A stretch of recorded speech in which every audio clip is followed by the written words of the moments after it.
This is Let's Talk Big, the big read with Jane Berger and Jen Hazel. The Owens Community College Campus Big Read is taking place now and throughout the semester, with the goal of bringing awareness of different perspectives through books.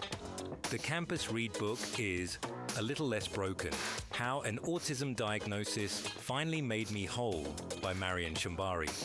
It's the story of one woman's decades-long journey to a diagnosis of autism and the barriers that keep too many neurodivergent people from knowing their true selves.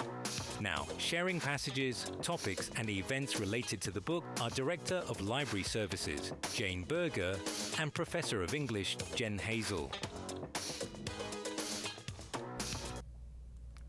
Welcome to Let's Talk Big. I'm Jen Hazel, and I have with me Jane Berger and Joe Duda.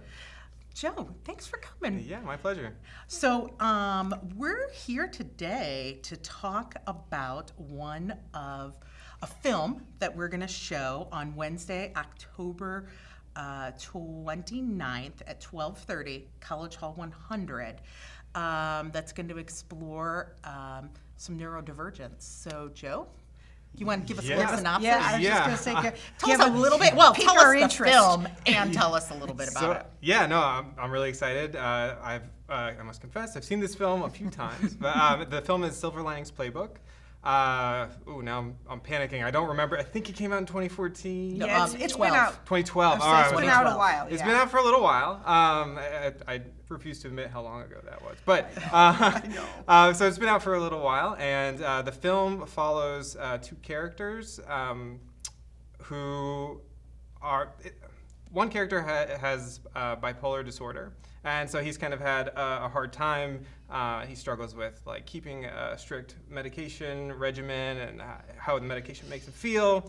He has some kind of family drama, and then he kind of falls in love with a character who she's not diagnosed as being, I don't think, if I recall correctly, I don't think that she's diagnosed or anything. They don't really say she's neurodivergent or if she's neurotypical, but she's kind of this rough and tough kind of outcast character. And he relates to her really, really deeply. And so we kind of follow this love story with lots of ups and downs. But really, I picked it because once I heard this theme, I was like, here's something I often think about, which is neurodivergence. We usually think of like extreme cases, or maybe people who hear neurodivergent and they think that's a synonym for just like autism, which not really, right? Neurodivergence just means it diverts from the average. Yeah, it's an umbrella term, I think, for lots of different things that are not considered typical, right? Well, it's also a social term. It is not a medical term. Right. Yeah. And it means a lot of things, but you're right. In some ways, it's become synonymous with autism and also ADHD. Yeah. But probably the two biggies. Right, but it includes other things like bipolar, schizophrenia, Tourette's. Is one. Yep, Tourette's, like other items. So I think it's good to let's look at a different view.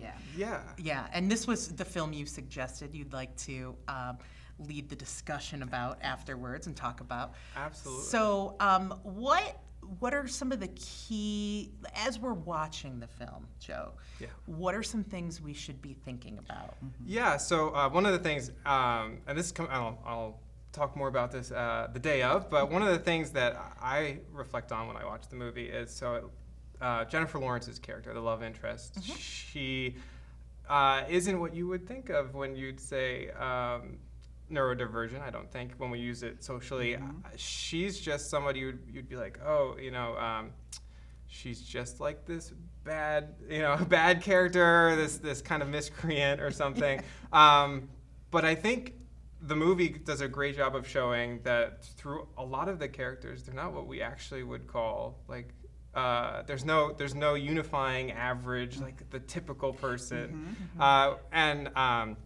So I was, Jen asked for a movie recommendation. I'm thinking about the topic, and it's just a really quick story of why I picked this. I had been in counseling for a while for some pain management because I was like, that's good to do when you're undergoing lots of stressful new health changes.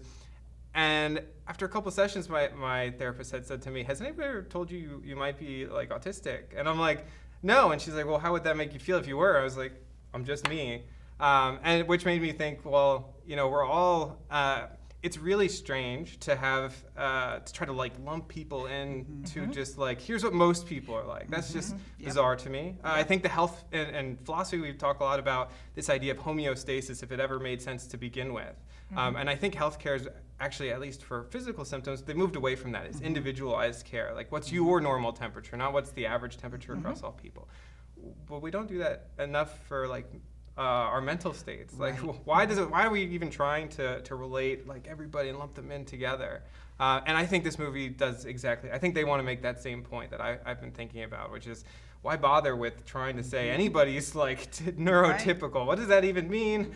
That might just be harmful for us when we go to do things like teach or talk to people or do anything like that. So I'm hoping to explore that in the movie. That's what I want everybody to think about. Like, what would it mean to be neurotypical? Maybe we're all just neurodivergent.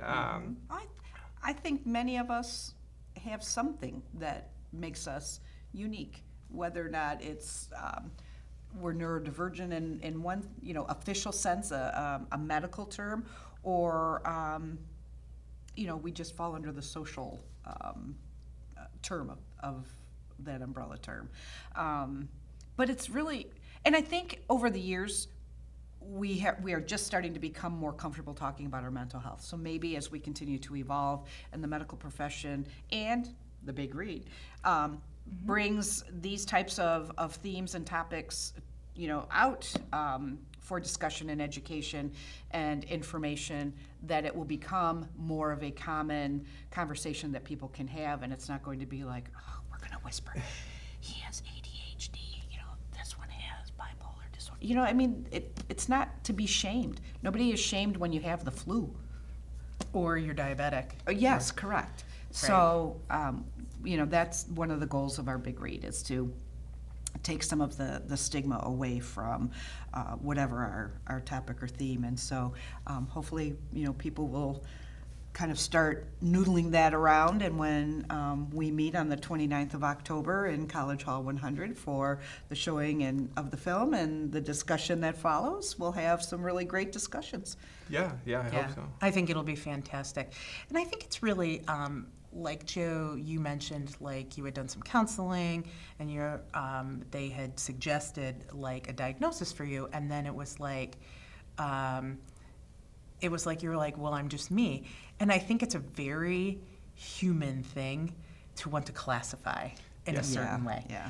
And because that's the way we understand it. Yep. Like, we understand things in certain that are classifications. Compartmentalized. Right. And it's like, and if you think about it, even in terms of education, we do that. It is like, I have math class, I have English class, I have this, and we don't often talk about the way things are interconnected and overlap.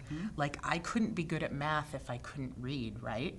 So those things are like intermixed. Yeah. So, and I just think we don't often do that. That's kind of a humanistic, that is the way we see it, and it helps us better sort out the world. But it's very interesting to think about, in many cases, how that would be different if we drop that. Like, we've done that in healthcare. Now it's more individual with plan, those type of things. If we start doing that in other areas, it will be pretty interesting, I think, and different. So, and I also loved your thought, Joe, with the characters. The dad also is super interesting. Robert De Niro plays the main character's dad, and it is very interesting. It's very interesting the therapist's comments about that, about the dad.